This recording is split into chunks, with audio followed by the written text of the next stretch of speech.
അസ്സലാമു അലൈക്കും. Welcome back to Visal മീഡിയ. ഞാൻ ഫക്രുദ്ദീൻ പന്തോർ.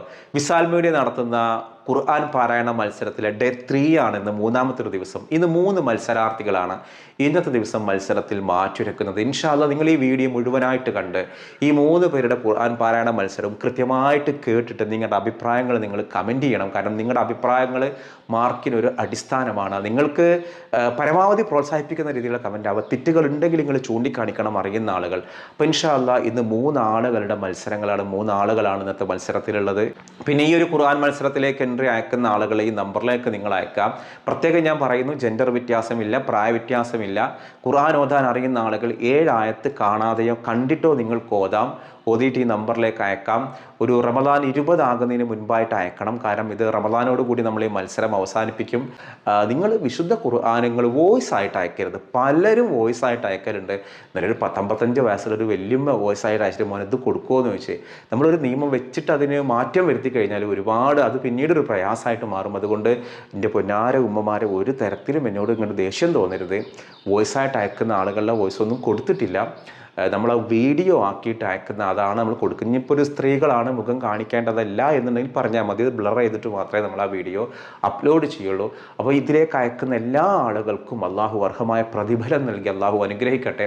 അപ്പോൾ ഇൻഷാ അല്ലാഹ് നമുക്ക് മത്സരം ആരംഭിക്കാം. നിങ്ങൾ ഓരോ മത്സരത്തിനും ആളുകളുടെ ഖുർആൻ പാരായണം കേട്ടിട്ട് നിങ്ങൾക്ക് അറിയാവുന്ന അഭിപ്രായങ്ങൾ എഴുതണം. നിങ്ങളുടെ അഭിപ്രായങ്ങളും കൂടി മാർക്ക് അടിസ്ഥാനമാണ്. മലപ്പുറം കുന്നും പുറത്തുള്ള റാഫിയ. أعوذ بالله من الشيطان الرجيم. بسم الله الرحمن الرحيم. أولا يعلمون أن الله يعلم ما يسرون وما يعلنون ومنهم أميون لا يعلمون الكتاب إلا أماني وإن هم إلا يظنون فويل للذين يكتبون الكتاب بأيديهم ثم يقولون هذا من عند الله ليشتروا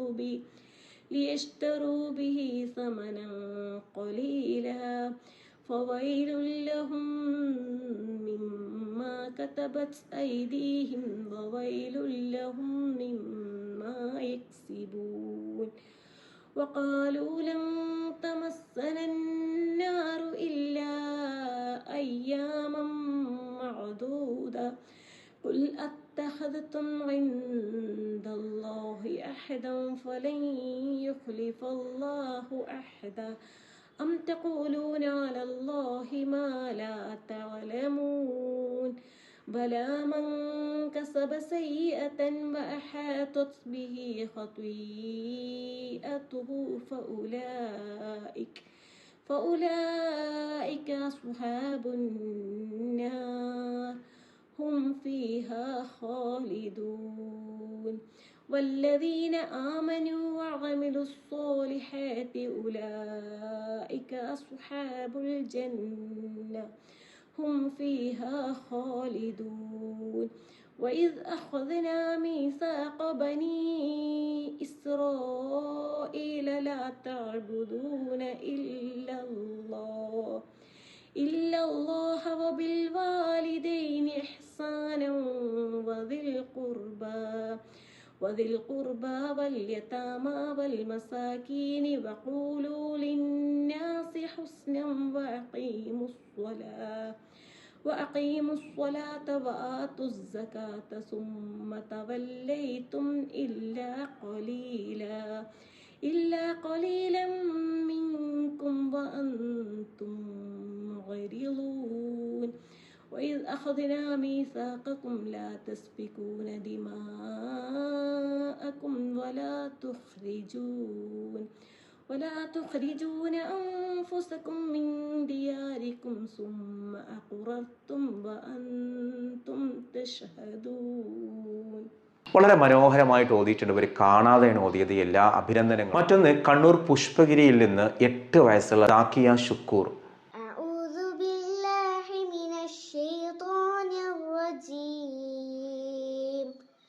بسم الله الرحمن تبارك الذي بيده الملك وهو على كل شيء قدير الذي خلق الموت والحياة ليبلوكم أيكم أحسن عملا وهو العزيز الغفور الذي خلق 7 سماوات طباقا ما ترى في خلق الرحمن من تفاوت فارجع البصر هل ترى من فطور ثم ارجع البصر كرتين ينقلب إليك البصر خاسئا وهو حسير ولقد زينا السماء الدنيا بمصابيح وجعلناها رجوما للشياطين وأعتدنا لهم عذاب السعير وللذين كفروا بربهم عذاب جهنم وبئس المصير إذا ألقوا فيها سمعوا لها شهيقا وهي تفور تكاد تميز من الغيظ كلما ألقي فيها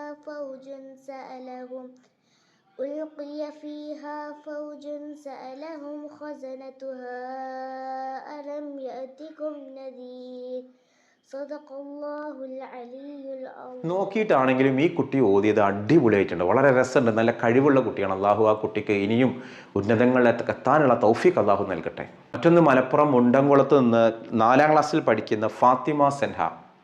അഊസു ബില്ലാഹി മിനശ് ശൈത്വാനിർ റജീം ബിസ്മില്ലാഹിർ റഹ്മാനിർ റഹീം إذا وقعت الواقعة ليس لوقعتها كاذبة خافضة رافعة إذا رجت الأرض رجا وبست الجبال بسا فكانت هباء منبثا وكنتم أزواجا ثلاثا فأصحاب الميمنة ما أصحاب الميمنة وأصحاب المشأمة ما أصحاب المشأمة